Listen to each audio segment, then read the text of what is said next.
అందరికీ కూడా ఇవాళ గణతంత్ర దినోత్సవ శుభాకాంక్షలు.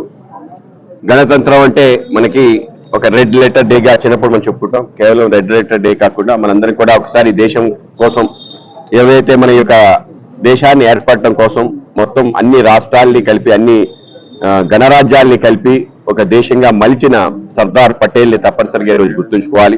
అలాగే మనకి రాజ్యాంగాన్ని అందించిన డాక్టర్ బిఆర్ అంబేద్కర్ గారిని కూడా గుర్తుంచుకోవాలి.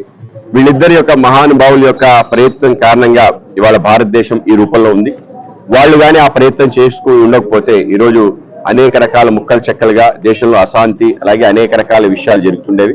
కానీ సర్దార్ పటేల్ డాక్టర్ బిఆర్ అంబేద్కర్ గారు చూపించిన చొరవ కారణంగా దేశంలో ప్రజలందరికీ కూడా ఏ విధంగా ముందుకెళ్లాలి, మనకు సంబంధించి అనేక రకాల అంశాల పట్ల ఒక అవగాహన ఉండటం, పౌరులందరికీ కూడా వాళ్ళకి సంబంధించిన పౌర హక్కులు రావటం, అలాగే దాంతోపాటు పౌరులందరికీ కూడా వాళ్ళ బాధ్యతలు కూడా తెలిసే విధంగా ఒక వ్యవస్థ నిర్మాణం అయింది. ఆ విధంగా మన రాజ్యాంగాన్ని మనం స్వీకరించిన రోజుగా మనం రిపబ్లిక్ డేగా చేసుకుంటాం. అలాగే రిపబ్లిక్ డే యొక్క ప్రియాంబల్ ఏదైతుందో మరొకసారి ఆ ప్రియాంబల్ కి మనం పునరంకితమై దేశంలో ఉండే ఒక సోదర భావం ఏదైతుందో దాన్ని పెంచుకోవడానికి మనం ప్రయత్నం చేయాలి.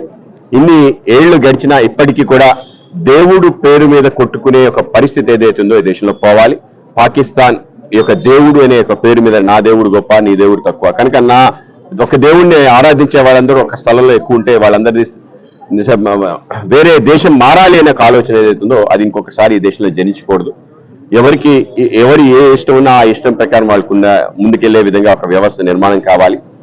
నీకు తీపి ఇష్టం, నాకు వగరు ఇష్టం, పక్కవాడికి కారం ఇష్టం, కనుక నాకు తీపి ఇష్టం కాబట్టి అందరూ తీపే తినాలి అని చెప్పి ఎవరైనా బలవంతం చేస్తే ఎంత హాస్యాస్పదంగా ఉంటుందో అదే విధంగా నేను నడిచే బాట నేను కొలిచే వ్యక్తి అందరూ కొలవాలి, లేకపోతే అందరూ కూడా అధములు మూర్ఖులు అని చెప్పి వాళ్ళపైన యుద్ధం చేసే ఒక నేజం ఏదైతుందో ఆ విధమైన ఒక ఆలోచన ఈ దేశంలో చెల్లదు. ప్రపంచంలో ఏ దేశంలో చెల్లని ఈ దేశంలో మాత్రం సర్వధర్మ సమభావన ఏదైతుందో అదే ఏక సత్య ప్రతిపాదన. ఆ విధంగా ముందుకెళ్లే విధంగా ఈ దేశం తయారవ్వాలి.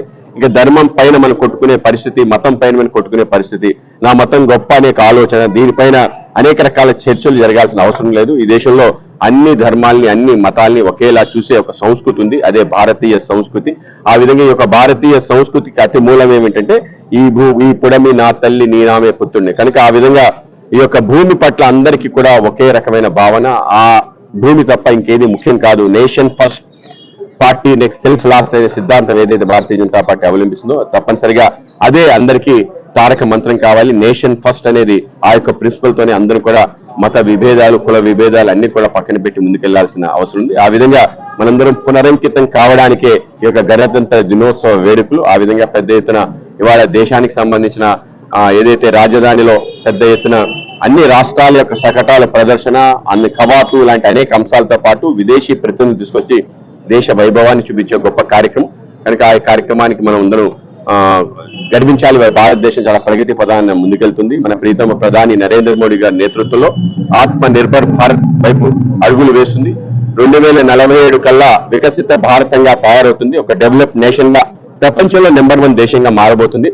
అమెరికా గాని యూరోప్ గాని గతంలో రష్యా లాగా మిగతా దేశాల పైన శోషణ కాకుండా అన్ని దేశాలని పోషణ చేయాలి అని చెప్పి విశ్వగురు స్థానంకి వెళ్ళాలని చెప్పి ఆకాంక్ష నెరవేర్చుకోవడానికి ప్రతి భారతీయుడు నడుం బిగించాలని చెప్పి సబ్కే సాత్ సబ్కా వికాస్ సబ్కా ప్రయాస్ అరే సబ్కా విశ్వాస్, ఆ విధంగా అందరి విశ్వాసంతో అందరి ప్రయత్నంతో ఆ లక్ష్యాన్ని సాధించాలని చెప్పి మీ అందరూ కోరుకుంటున్నాం. ఆ విధంగా నరేంద్ర మోడీ గారి కళని సాకారం చేసే దిశగా అడుగులు వేస్తాం.